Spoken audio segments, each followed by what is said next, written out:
আজকের দ্বিতীয় বর্ষপূর্তিতে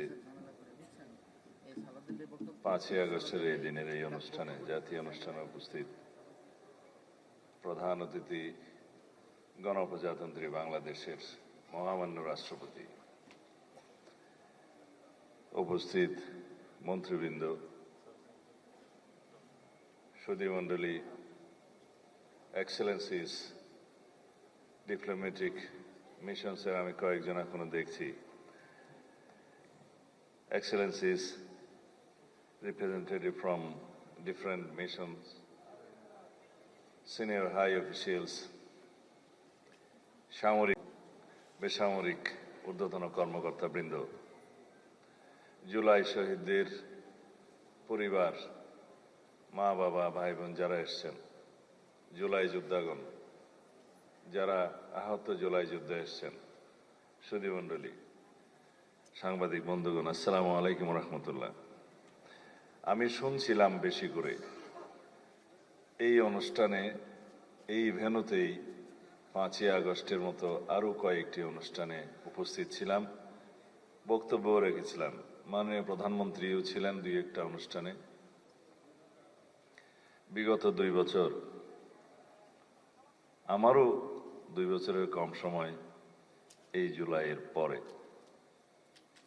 কারো এখানে বক্তব্য রাখতে শুনেছি অন্ধত্ব বরণের 2 বছর 18 দিন, অর্থাৎ 5ই আগস্টের আরো 13-14 দিন আগে 2 চোখ হারিয়েছেন। আমি লিখছিলাম, সম্মোহিত হয়ে শুনছিলাম সেই শহীদ জননের বক্তব্য, যে জুলাই তাকে অগ্নিঝরা বক্তব্য দিতে বাধ্য করেছে। হয়তো গৃহিণী ছিলেন, কিন্তু এখন গ্লোবাল র্যাঙ্কের বক্তা হয়েছেন। রক্ত তাকে শিখিয়ে দিয়েছে। তার আকুতিগুলো শুনছিলাম।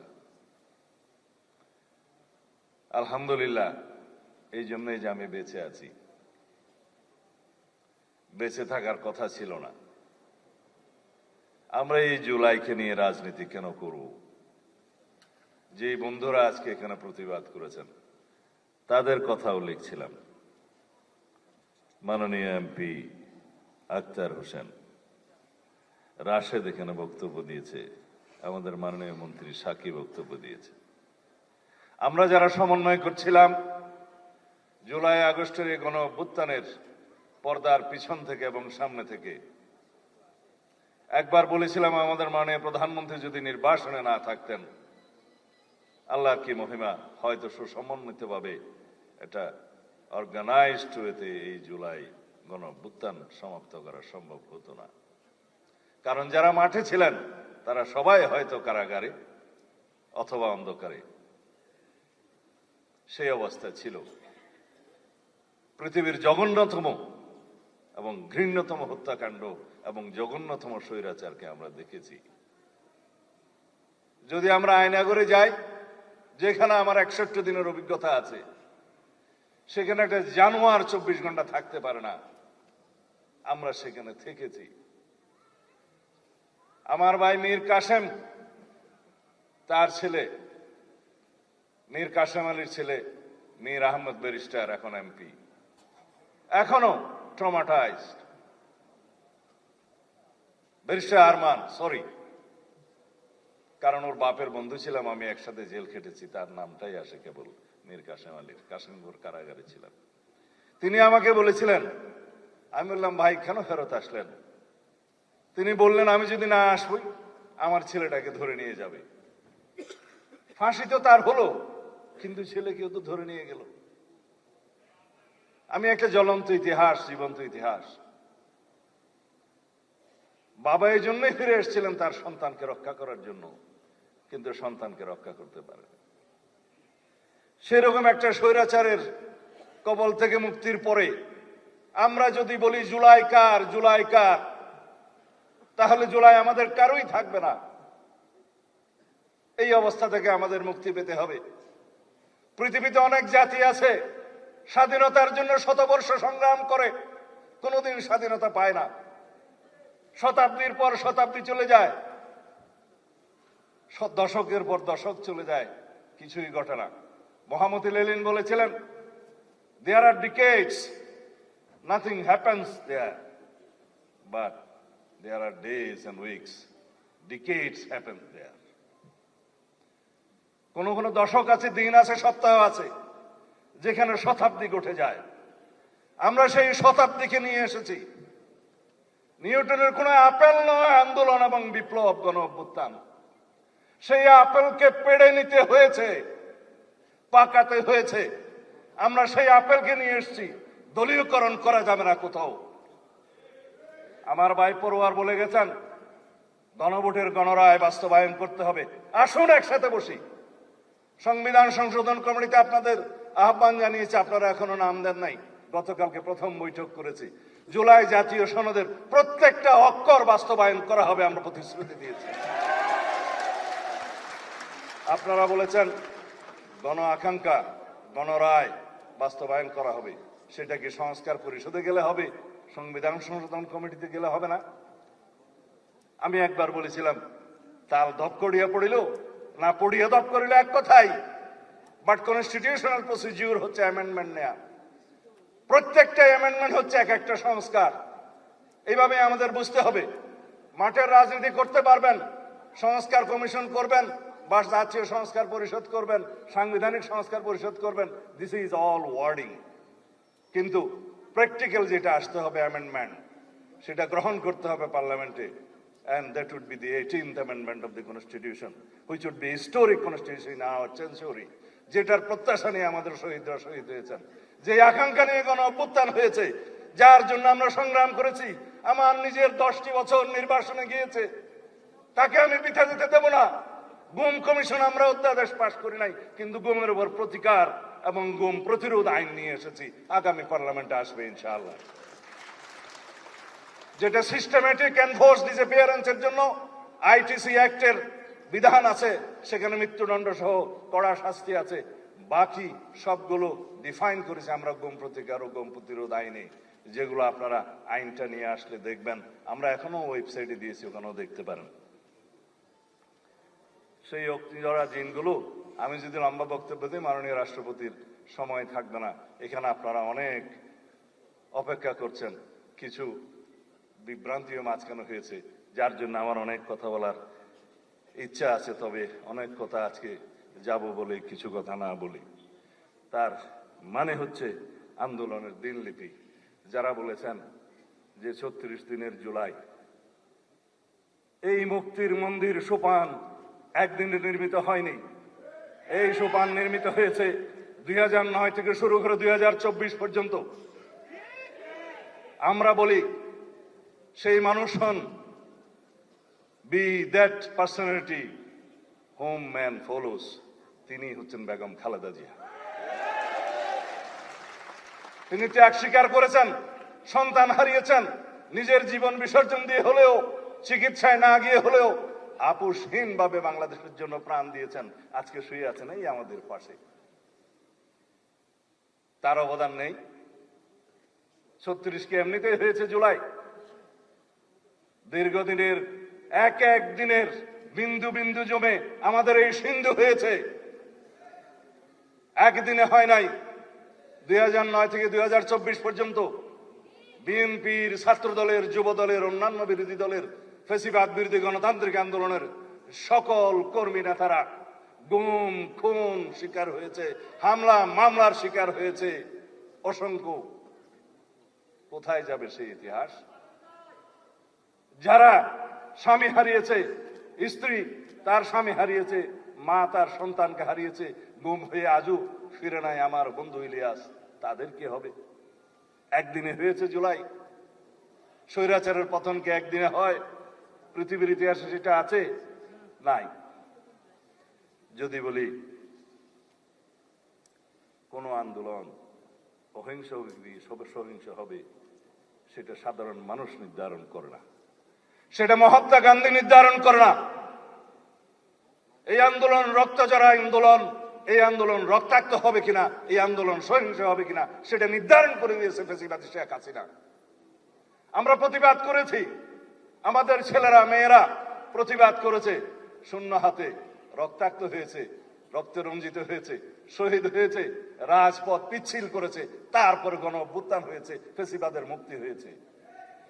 যখন কোনো আন্দোলন তার নিয়মতান্ত্রিক গণতান্ত্রিক পদ্ধতিতে পরিচালিত হতে দেয়া হয় না, তখন ইনএভিটেবল হয়ে যায়, অপরিহার্য হয়ে যায় সহিংস রক্তাক্ত আন্দোলনের। সেটাই হয়েছে বাংলাদেশে। 2009 থেকে 2024-এর সেই সোপানগুলো বাদ দিলে জুলাইয়ের 36 দিনে কি এই আপেল টপকিয়ে পড়েছে নিউটনের আপেল? না। বন্ধুদের বুঝতে বলবো, যারা জুলাই চেতনার উপর নির্ভর করে রাজনীতি করছে, সেই রাজনীতি করা যাবে না। 71-এর চেতনাকে বিক্রি করতে করতে ফ্যাসিবাদী শেখ হাসিনা দিল্লি যেয়ে বসে আছে।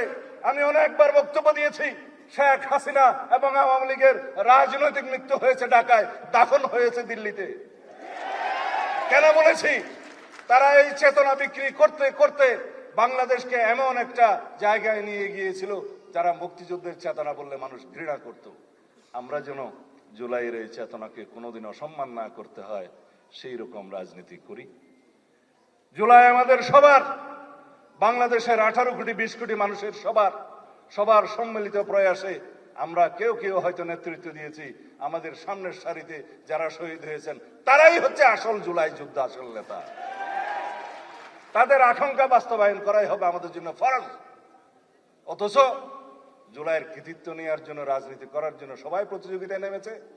আমরা প্রতিযোগিতা করছি জুলাইয়ের আকাঙ্ক্ষা বাস্তবায়নের জন্য। আমার ভাই পরওয়ার সাহেব বলে গিয়েছেন, জুলাই জাতীয় সনদের বাস্তবায়ন করতে হবে সম্পূর্ণ, তার বাইরেও করব আমরা জন আকাঙ্ক্ষা অনুযায়ী। আসুন কথা বলি, সমাজের সমস্ত সেক্টরের সাথে আমরা কথা বলবো। তাদের প্রত্যাশা কি, জুলাই যোদ্ধাদের প্রত্যাশা কি, সাংবাদিক বন্ধুদের প্রত্যাশা কি, আইনজীবীদের প্রত্যাশা কি, বিশেষজ্ঞদের কাছে আমরা মতামত নেব, সংবিধান বিশেষজ্ঞদের সাথে বসবো, এডিটরদের সাথে বসবো। আমরা এমন একটা সংবিধান সংশোধনী আনতে চাই যে সংশোধনী নিয়ে আমরা অনেক বছর চলতে পারবো। কারণ বারবার জুলাই আসে না, বারবার 71 আসে না, বারবার বাংলাদেশে গণ অভ্যুত্থান হবে না। এবং এই গণ অভ্যুত্থানের মধ্য দিয়ে আমাদের যে অর্জিত আকাঙ্ক্ষা, যে প্রত্যাশা এই জাতির, সেই প্রত্যাশাকে যদি আমরা পূরণ না করতে পারি, সারা জীবন আমরা দায়ী থাকব। আমাদের পরবর্তী প্রজন্ম আমাদেরকে দায়ী করবে যে আপনারা বাস্তবায়ন করলেন না আমাদের প্রত্যাশা। সুতরাং আমি আর দুই একটা কথা বলেই, কয়েকজনের বক্তব্যের জবাব দিয়েই আমি বিদায় নেব। সেটা হচ্ছে, আমাদের এখানে শহীদ জননী এবং যিনি 2 চোখে অন্ধ হয়েছেন, জুলাই যোদ্ধা, তার কিছু আকুতি আছে। আমি মুক্তিযুদ্ধ মন্ত্রণালয়কে অনুরোধ করব, যারা আহত হয়েছেন, কর্ম করে খেতে পারবেন, তাদের বিবেচনা একটা ক্লাস করতে হবে। আর যারা এমন আহত হয়েছেন যে জীবনের জন্য বেকার হয়ে গেছেন, কিছুই করতে পারবে না, তাদের জন্য একটা ক্যাটাগরি করতে হবে। তারা যেমন 2 যুগে যুদ্ধ হয়েছে। যে শহীদ জননী বক্তব্য দিয়ে গিয়েছেন, তার আকুতি আপনাদের শুনতে হবে। সবাই একই রকম ক্ষতিগ্রস্ত না।